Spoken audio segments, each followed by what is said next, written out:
Major Harshavardhan Chavan మీ సర్వీస్లో crucial అనిపించినటువంటి operation ఏదైనా చెప్తారు? కాశ్మీర్లో బేసిక్గా ఏమవుతుందంటే ఒక టెర్రరిస్ట్ ఉన్నాడు అని మాకు అనిపించిందో డైరెక్ట్గా వెళ్తే వాళ్ళు ఎవరో ఒకళ్ళని ముందే పెట్టుంచుతారు, వాళ్ళకి ఇన్ఫర్మేషన్ వచ్చేస్తుంది, వాళ్ళు పారిపోతారు. వాళ్ళ చేతుల్లో ఎలాంటి weapon? వాళ్ళ దగ్గర AK-56 ఉంది, ఒకళ్ళ దగ్గర పిస్టల్ కూడా ఉంది, గ్రెనేడ్స్ కూడా ఉన్నాయి. సో అందుకని మేము ఏం చేసామంటే మా దగ్గర ఒక టిప్పర్ ఉండేది లారీ, అందులో వెనకాల మొత్తం కాంక్రీట్ ఉంటే రాళ్ల మధ్యలో మేము ఒక చిన్న ఎన్క్లోజర్ లా చేసుకొని అందులో నేను నా స్నైపర్ అంటే బయట వ్యక్తులకు కనిపించు. ఏ ఇంటి మీద అయితే మాకు డౌట్ ఉందో ఆ ఇంటి వెనకాల ఒక చిన్న కొండ ఉంది, పైకి ఎక్కి అక్కడ కూర్చొని సర్వేలెన్స్ పెట్టాం. ఆ ఇంటికి గట్టిగా ఒక 10 to 15 మీటర్స్ దూరంలో ఒక కౌ షెడ్ ఉంది, క్యాటిల్ షెడ్. దొడ్డి ఆ గడ్డి వెనకాల ఒక టెర్రరిస్ట్ దాక్కొని ఉన్నాడు. గడ్డిలన్నీ బయటికి ఇలా తీసుకొని అతను బయటకు వచ్చాడు. ఫైర్ చేద్దాం అనుకున్న టైంకి వెనకాల మా ఆర్మీ ఇంకొక వెహికల్ వచ్చింది.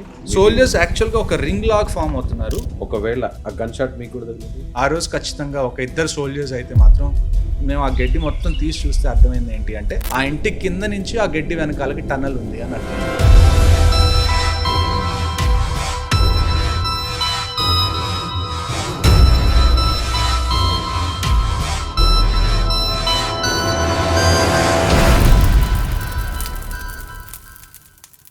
మన దేశంలో ఇటీవల జరిపిన అధ్యయనాల ప్రకారం 60 ఏళ్ల వయసు దాటిన వారిలో చాలామంది మోకాళ్ళ సమస్యలతో బాధపడుతున్నారు. అందులో మోకాళ్ళ చిప్పులు అరిగిపోయి చాలామంది సర్జరీకి వెళ్తున్నారు. అయితే సర్జరీయే దిక్కు అనుకునే వారికి ఎపియాన్ పెయిన్ క్లినిక్ ఒక శుభవార్త చెప్పింది.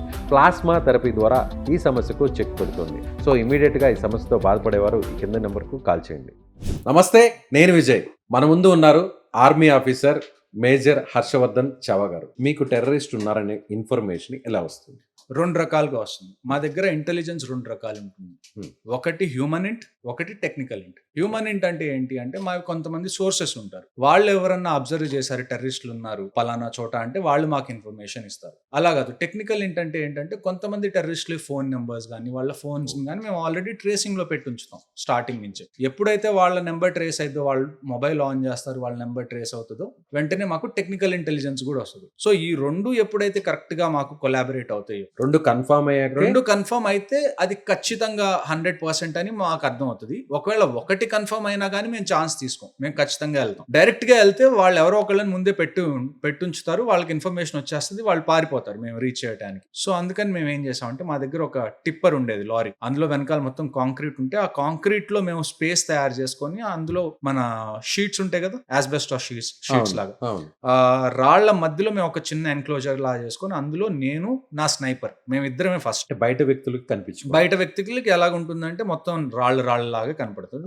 లోపల కాంక్రీట్ కింద మేము దాక్కొని ఉన్నాం, నేను నా స్నైపర్ ఇద్దరం. ఏ ఇంటి మీద అయితే మాకు డౌట్ ఉందో ఆ ఇంటి వెనకాల ఒక చిన్న కొండ ఉంది, ఆ కొండ బ్యాక్ సైడ్ నుంచి ఆ కొండ మొత్తం పైకి ఎక్కి అక్కడ నేను నా స్నైపర్ అక్కడ కూర్చొని సర్వేలెన్స్ పెట్టాం. అసలు ఈ ఇంట్లో ఏం జరుగుతుంది, నిజంగా ఉన్నారా ఏంటి అని. వెంటనే మేము ఫోన్ చేసి నేను బేస్ లో చెప్పాను, ఇలాగా నా కంటోన్మెంట్ లోకి ఇప్పుడు మీరు వచ్చేసేయండి, మేము దీని మీద నిఘా పెట్టుంచాము, ఎవరన్నా కదిలితే మాకు కనపడుతుంది, కాకపోతే మీరు తొందరగా రావాలి. సో వాళ్ళు 15 minutes లో వచ్చేసారు. నెక్స్ట్ 15 minutes లో 5 kilometers కాబట్టి వచ్చేసి ఆ ఇంటి చుట్టూ వాళ్ళు కార్డన్ వేస్తున్న టైంలో కరెక్ట్ గా ఆ ఇంటికి గట్టిగా ఒక 10 to 15 మీటర్స్ దూరంలో ఒక కౌ షెడ్ ఉంది అనమాట, క్యాటిల్ పశువుల దొడ్డి.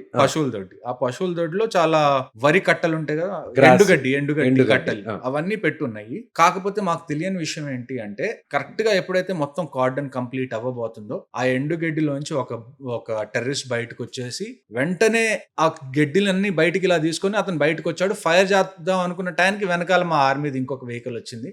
మేము టార్గెట్ అవ్వాల్సింది అట్ ద వెరీ మినిట్ అతను టార్గెట్ అయ్యాడు. ఆ తర్వాత మేము ఆ గడ్డి మొత్తం తీసి చూస్తే అర్థమైంది ఏంటి అంటే ఆ ఇంటి కింద నుంచి ఆ గడ్డి వెనకాలకి టన్నల్ ఉంది అని అర్థమైంది. అక్కడి నుంచి టన్నెల్ ఉంది కానీ ఆ ఒక్క ఇంట్లోనే మీకు ఎన్ని హైడింగ్ ప్లేసెస్ ఉంటాయి మీకే లాస్ట్ మూమెంట్ వరకు కూడా మీకు తెలియదు. ఒకవేళ మీరు ఎక్స్పెక్ట్ చేసిన విధంగా ఆర్మీ వెహికల్ గానీ మీ వెనక బ్యాకప్ గానీ లేకుండా ఉంటే ఆ రోజు ఖచ్చితంగా ఒక ఇద్దరు సోల్జర్స్ అయితే మాత్రం ప్రాణాలు పోవాల్సి వచ్చేది. ఒక రకంగా ఆ టైంలో మీకు ఎలా అనిపించింది? ఆ 2 to 3 seconds ఎప్పుడైతే నేను రియలైజ్ అయ్యాను ఆ గడ్డిలోంచి ఒక వ్యక్తి బయటకు వస్తున్నాడని, ఐ బికేమ్ హెల్ప్లెస్. ఎందుకంటే నేనున్న దూరానికి నాకున్న రియాక్షన్ టైంకి ఆ వెహికల్ రాకపోయి ఉంటే నేను చంపగలిగే వాడిని ఆ టెర్రరిస్ట్ ని. కాకపోతే నేను చంపే లోపల అతను ఖచ్చితంగా ఇద్దరిని చంపగలిగి ఉండేవాడు. వాళ్ళ చేతుల్లో ఎలాంటి weapons? వాళ్ళ దగ్గర AK-56 ఉంది, ఒకళ్ళ దగ్గర AK-56 ఉంది, పిస్టల్ కూడా ఉంది, గ్రెనేడ్స్ కూడా ఉన్నాయి అతని దగ్గర.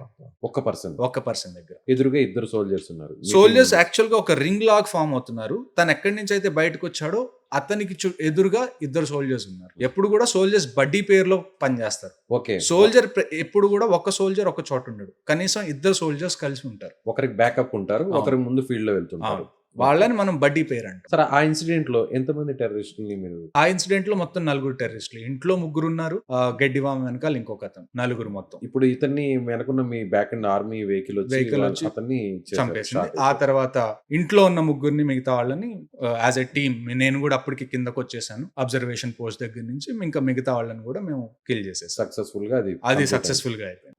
నిజంగా గ్రేట్ సార్. ఎందుకంటే మీరు ఎంతో కష్టపడతారు. మేము ఇక్కడ వచ్చి మేము ఈ జాబ్స్ చేసుకుంటూ చాలా ప్రశాంతంగా ఫ్యామిలీస్తో ఉన్నామంటే, మీలాంటి ఆఫీసర్స్ ఇలా ప్రాణాలను పణంగా పెట్టి నిజంగా కొన్ని కోట్ల మంది ప్రాణాలని మీరు కాపాడుతున్నారు. నిజంగా గ్రేట్ సార్. Salute sir. జై.